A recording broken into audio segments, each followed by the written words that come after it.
once I've understood this, it became very easy for me to look at offers around the world. It can be basically everything, and understand why offer is good and why offer is perhaps less good.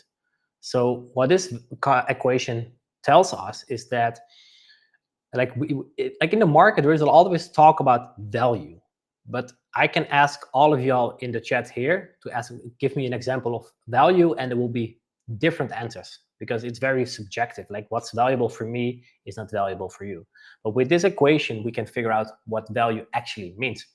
So when you look at your offer, you want to have 5 things extremely clear. So you want to figure out, okay, what is the dream outcome? What is the absolute dream outcome that my clients or my ideal clients want to achieve? Secondly, what is the perceived likelihood of achievement when working with me? I'm going to go over some examples in a second. Third, how long does it take them to get the dream come that I mentioned here? The effort is, what do they need to start doing? And the sacrifice is, what do they need to stop doing in terms of getting the dream outcome, right? So if you have these things clear for yourself, you can list out, okay, how good do I present my offer, et cetera, right? Like perceived likelihood of achievement. Like that comes back to what I talked about, the authority building piece. The more I showcase, I help certain people get a queue of clients on LinkedIn, the higher the perceived likelihood of achievement, because they're like, hey, he's done it with so many people. He generated over $1.5 million on LinkedIn. I'm sure he can do it with me, right? So my offer becomes more valuable. And then with the time delay, if I can do it faster than my competitors, people are like, okay, we should listen to him. So I can do it in less than 90 days. If my competitors say like, hey, I do it in 120 days, what is more valuable, right? Time is the most scarce resource we have. So if it can help you save time and get faster to your dream outcome, my offer becomes more valuable.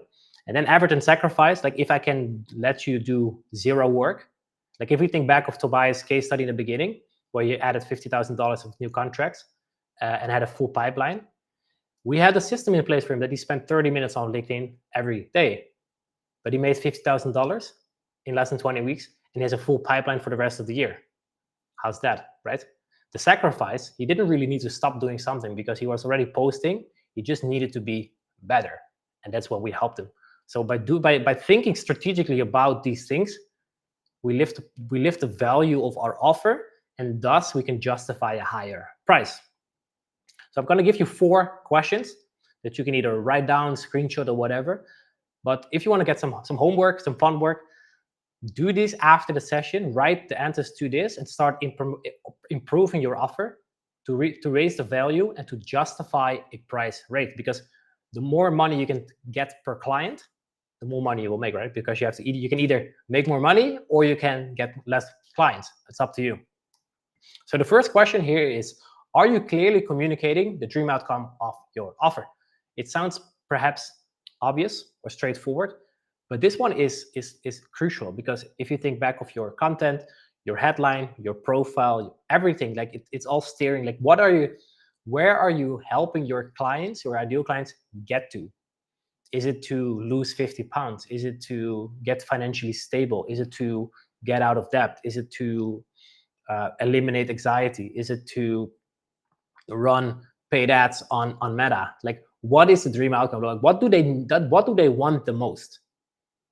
Of course, in relation to what you can offer. So are you clearly communicating the dream outcome of your offer? And even though this is a binary question, so a yes or no, if you have a yes, if you have a no, start to unpack. Why? And then how? How can I do this better? Second thing that I want you to think about, or not I want, but what you can think about, is what steps can you take to increase your client's success rate? So if you think back of the second part of the equation, the perceived likelihood of achievement, like how likely are your clients to get results with you? So what are the steps you can take to increase their success rates? Like you can think about like protocols in your service. You can think about guarantees, actually, because if you guarantee a certain result, you take away the risk. So within our program, we offer our clients a 2x ROI. So that means that when they join the program, we guarantee them that they make they make 2 times their investment back within 90 days, or we give them their money back, because that's how confident we are in our offer. So we take steps to increase our client success rate. So we take away the risk, right? So those are things that you can think of in order for you to increase your client success rate, and thus lift the value of your offer, and thus lift the price of your offer. Step number 3 here, or question number 3 is like, okay, what can you do to decrease the time delay for your clients to see results? So Hormozi, he talks about the difference between, let's say, eating less and exercising versus liposuction. So they both get the same results, like getting fatter or getting rid of like some excess body fat or whatever. But one is like a few hours, if I'm correct, or I don't know, it doesn't take too long. And the other one takes like 4 months. What is more valuable? Also, that's why diet plans are way cheaper than liposuction, right? But perhaps that's an extreme example. But what are the things you can do to decrease the amount of time it takes for you and your clients to get results? Because the faster you can do it, usually means that your offer gets more valuable, or you can outcompete the people around you. Like I said, an example, like we help our clients get a queue of clients in less than 90 days. But if our competitors do it in 120 days, what do you think people will go? If assuming the rest of the offer is, of course, the same. So this is something you want to think of, right? And then last but not least, for the offer optimization, what are the things you can do to reduce the effort required for clients to achieve their dream outcome? And effort is an interesting one, because if someone would walk into this live stream and tell you like, hey, I can help you become a billionaire in the next 12 months, but you have to do this, this. Well, the dream outcome is high, but the effort is also high, but you will still consider it, right? Whereas with something small, perhaps, let's say you help people make their first $10,000 online, but the effort they need to do is they need to do like 2,000 cold calls a week. High effort. It's still dream outcome for them because they have never made $10,000 online, but the effort is too much. But you can also look at the other end, like what are things in your offer you can do to remove this is an interesting one, perceived effort. So how can you make it look easier for them to get the results? So that could be a one-on-one support call. That could be you breaking down the process for them to eliminate the thinking. So in our program, we have done this through, we have literally specified every single day of the program what the client needs to do in order to get the results. So it's not like a course overload where you're like, hey, watch all these videos and then figure out what you have to do yourself. And it's like, no, we have done the work. We're then extrapolating this to a granular level. We're like, okay, day 1, day 2, day 3, do this. It's like a map. It's like a blueprint.